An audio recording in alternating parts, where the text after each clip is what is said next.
Well, hello and welcome. I'm Michele, and this is my music studio.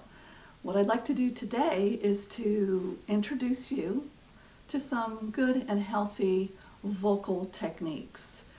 A little bit about myself. Well, I have degrees from undergraduate degree in general music. I also have studied at the graduate level. I have taught for more years, more decades than I care to admit. And I have taught thousands of students healthy, good singing. And those students, some of them went on to be teachers themselves or performers, places like Radio City Music Hall, Broadway, opera programs, and different things like that. But I don't want to bore you with too much about me and what I've done. I guess one of my small claims to fame is I myself was not a born singer out of the cradle or whatever.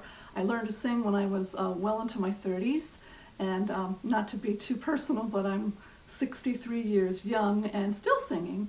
So I apologize in advance if I don't sound like I'm 25, 35, 45, or 55, but I can still pass on some very fine techniques that I myself learned, starting with Sandra Bullock's mom at the University of Mary Washington in Virginia.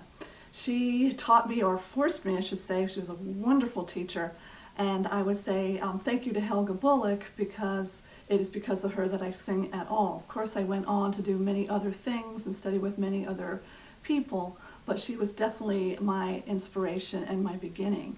So today, if we're going to start, you're here in my studio. I apologize in advance for not having fancy animations and all sorts of things that many voice teachers seem to have, but I wanted to keep it basic and really honest. And if you were here in my studio, this is how it would go.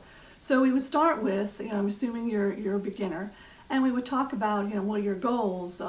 You would want to sing, perhaps theater or jazz or gospel or maybe even opera. My advice has always been, why not learn to sing classically? Because that's like you're becoming the marathon athlete, and then from there you've got the height of technique and strength in your body to really sing and adapt to anything. That's my experience. Not everyone agrees. So from there, we would then talk about your body, obviously, is your instrument, right? So we start there. And if you think about it, if it's your instrument, it needs to be in good alignment. So posture is really basically number one. So the way I want you to check your posture would be simple. You would stand up, hopefully against a wall, which I don't really have here, but I can give you the idea. You want to stand up what you think is tall against the wall, and then you would put your arm by your lumbar lower back, and then another one by your neck, okay, right under your skull, and then press yourself against the wall, and that should bring you a nice tall posture and alignment. The second thing is, with posture, is you want to have your chin at a right angle to your chest. So keeping all that in mind, that then would be your singing posture. From there, we talk about, there's a lot of talk about, my mouth, how wide open, and things like that. So the general rule, and of course it's adaptable to different people and sizes and whatever, but the general rule is to keep your mouth 2 fingers wide. Okay? So check yourself every now and then. So you've got your posture, the mouth is 2 finger wide, and a very, very important key issue is, where is your tongue? Now, I would often ask my students, are you an uppie or a downy? When you are at rest, does your tongue stay to the top of the roof of your mouth, or is it on the bottom? It needs to be at the bottom, and it needs to be behind your bottom teeth, obviously. So check all of that, and you have that part all done. All right, then the famous part of breathing. Okay, now breathing is really key, because you want the breath to be able to support your vocal folds, and you don't want it to be muscular. You want it to be from breath control. So what's the proper way to breathe? Okay, so one way of looking at it, and you can think about, babies, they breathe normally through their diaphragm. It's later on, when we do a lot of sitting and other things, that we learn to breathe more through the chest, which is not correct for the best singing technique. So what you would do, very simply, is you can lay down on the floor, on your bed or whatever. You do want to support the back of your neck, so that's not flat, okay? And then try to breathe then, and you'll notice that you only can breathe through your diaphragm. So then from there, when you stand up, you want to think of, what you'll do is expire your air. We'll get rid of it all. Get rid of it and shh, okay? And then we're going to breathe in out comes the tummy, okay?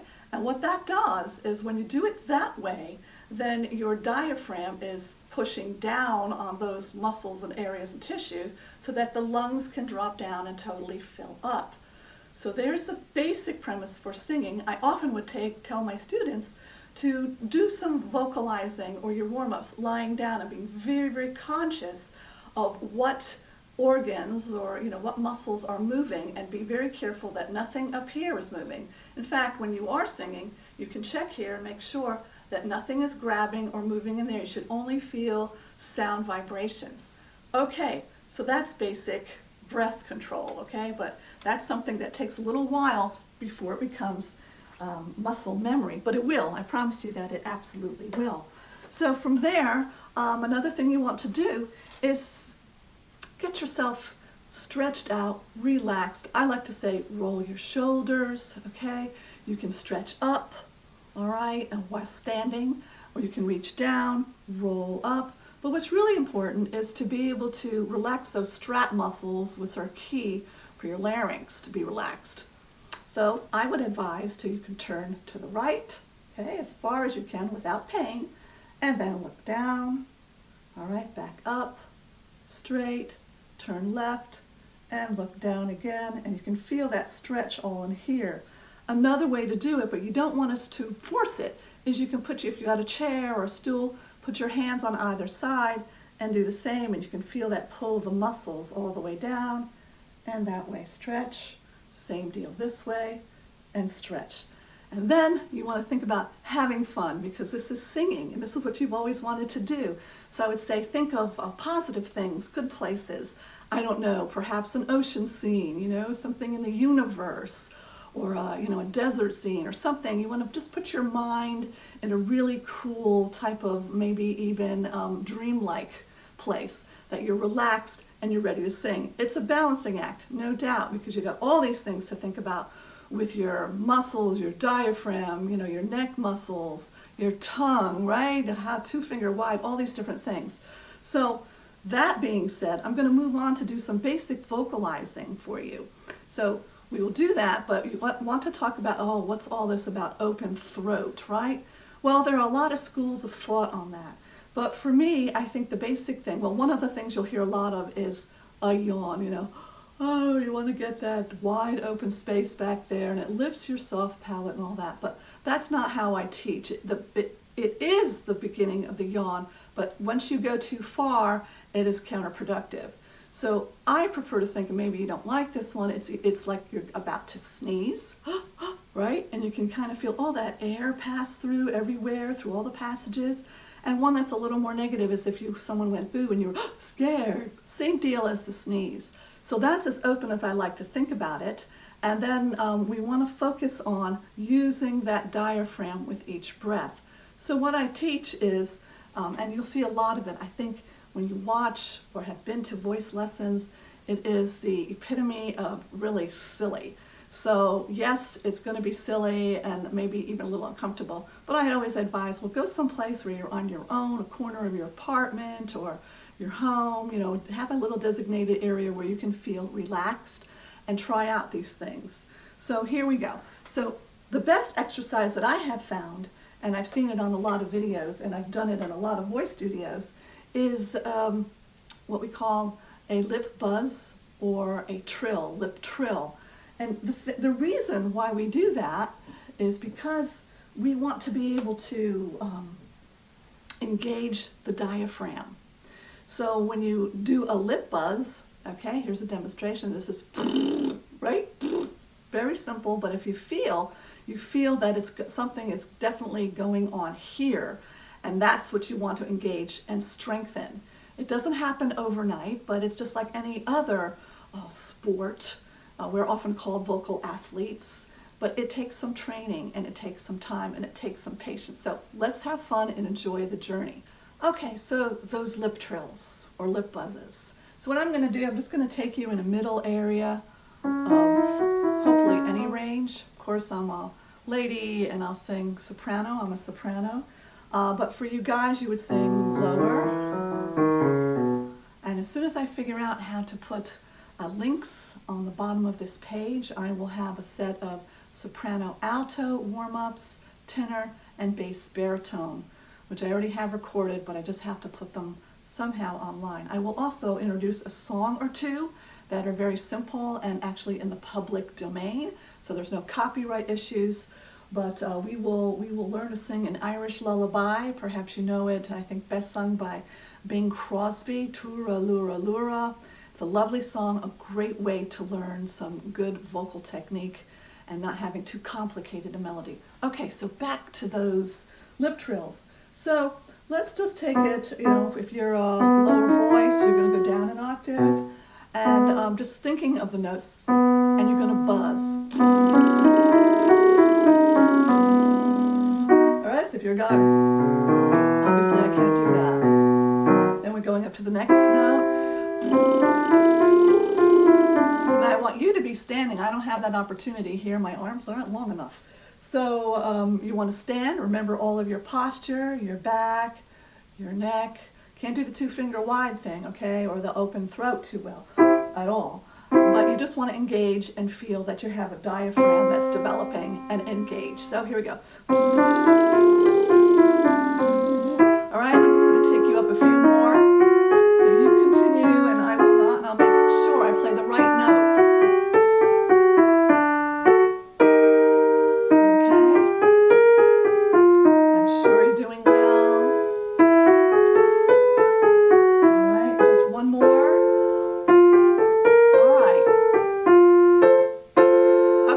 So that's the beginning of feeling where your diaphragm is up to. If you know how to play, or if you can just sort of do it by ear, you can keep going. As you get higher, you will require more strength to get those higher notes. So just be aware of that. Okay, so the next exercise we'll do for the diaphragm, it's as if we're laughing, ha ha ha, I think Santa Claus or whatever. But at each pulse, you want to be able to move that diaphragm, or think of the laugh, ha ha. Ha, ha, ha, right? So you want to do this. Now you can do 2-finger wide, think, sneeze, right? So it's open, relaxed. As you do it, make sure there's no muscular movement, just vibration. Here's where you have movement, okay? So here we go. Let's do it again. Ha, ha, ha, ha, ha. Ha, ha.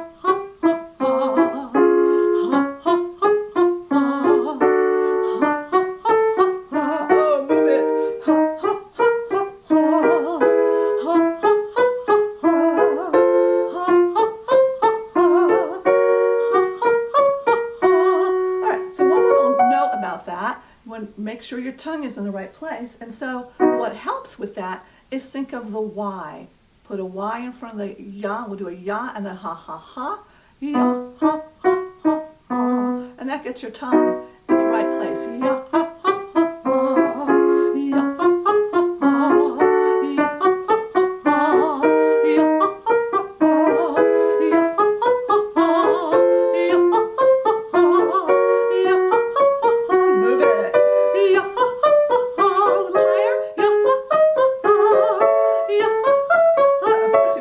You're down there. And one more. Oh, one more. All right. So that gives you some thinking about breath, okay, diaphragm, opening, posture, and a bit of that open throat, okay? So that's something to work on there. I would also say one of the things I like to do is sort of a fun exercise, and for those of us who are old enough to remember the Muppets, right? Miss Piggy, whenever she got upset, she would just do this hi-ya thing, right? So this is my exercise for that. It's hi-ya. We want to really feel that diaphragm move on all of those notes. And it also gives us a stretch. So we're going to do hi-ya, ha, ha, ha. See that stretch? We want to stretch. Again, no movement with your neck muscles. Shoulders are down and back, okay? Nice and tall. Here we go. Let's try this piggy exercise. Hi-ya, ha, ha, ha. Hi-ya, ha, ha, ha. Hi-ya, ha, ha, ha. Hi-ya, ha, ha, ha. Hi-ya, ha, ha, ha. Hi-ya, ha, ha, ha. Hi-ya, ha, ha, ha. Hi-ya, ha, ha. And one more. And we're done. Hi-ya, ha, ha, ha. exercises. The E vowel is actually a very good vowel that helps clear out whatever in your throat. So we're going to speak French here. Just on and guys. Oh, wee, wee, wee, wee, wee. And if we can add that Y to it, that's really helpful. Wee, wee, wee, wee, wee. Wee, wee, wee, wee, wee. Let's do that again. Wee, wee, wee, wee, wee. Wee, wee, wee, wee. Wee, wee, wee, wee, wee. Wee, wee, wee, wee, wee. Forget the two-finger wide open thing. Wee, wee, wee, wee, wee. Wee, wee, wee, wee, wee. Wee, wee, wee, wee, wee. Wee, wee, wee, wee, wee. And one more. Wee, wee, wee, wee, wee. So if you can still think beginning or the sneeze in the back of your throat while doing that's good. Another way that teachers approach that is say, think ah, but say e. I know that sounds a little bit difficult, but that's the basic premise. Okay, so one more. We spoke French, now we're going to speak German. It's just ya, ya, ya, ya, ya. Both of them mean yes, right? So here we go. And guys, down here, girls, ya, ya, ya, ya, ya. Nice loose jaw, relax. Ya, ya, ya, ya, ya. Ya, ya, ya, ya, ya. You want to feel that diaphragm, and if you can't, you can think of it on a buzz. And ya, ya, ya, ya, ya. Ya, ya, ya, ya, ya. Ya, ya, ya, ya, ya. Okay, so back to Turaluralura, or an Irish lullaby. Here we go. I'm going to give you an intro, short intro. I'll demonstrate it. And once again, at my almost 64 years, still singing. Here we go.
So what's important about this song for you to grasp? Another thing about vocal technique. In singing, generally it's thought that vowels are what sing. When you think about that, that makes perfect sense. So it's the vowels. So first of all, let's look at the turalura part.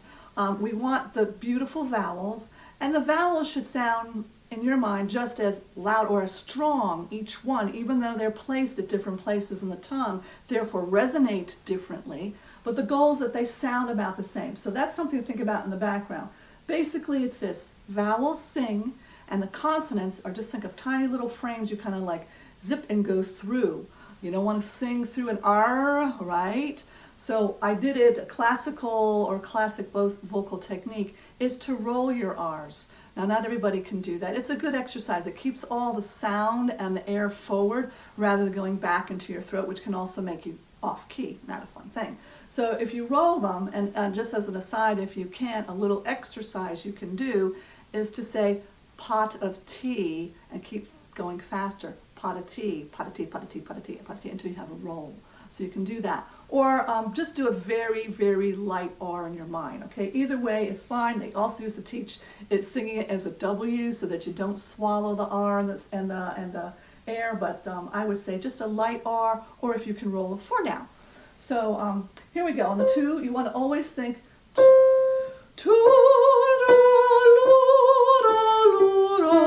and that's what you're rolled, okay? Actually, at the beginning, it's two, so we're getting right off the T.